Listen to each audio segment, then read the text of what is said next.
Neçə nəfər gənc tanıyırsınız ki, işləmir, kreditə girir. Gedib özünə axırıncı model telefon alır, iPhone alır. Gedir özünə ən gözəl brend paltarları alır və işsizlikdən şikayət edir.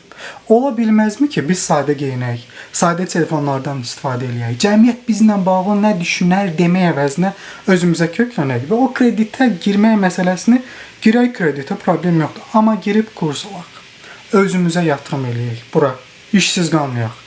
Belə olsa necə? Sizcə bir faydası olarmı?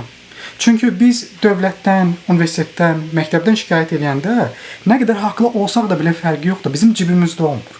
Çörəyimizi üstünə çörək qoyan olmayacaq. Süfrəmiz boşdursa yenə də boş qalacaq. Vəziyyət çətindir, zəmanə çətindir. Amma biz öz öhdəmizə düşənləri eləyib sağ qala bilərikmi? Biz universitetdə təhsil alsaq da belə yenə də gedib aşağı işlərdə işləyib cibimizə pul qoya bilərikmi? Çətinliyə öyrəşə bilərikmi? Biz bunu niyə eləmirik? Ayıbdır axı. Gör nə deyərlər? Mən təhsilliyəm. Ofisant işləmək hara? Mən təhsilliyəm. Ofis meneceri nədir? Mən yuxarı vəzifədə işləməliyəm.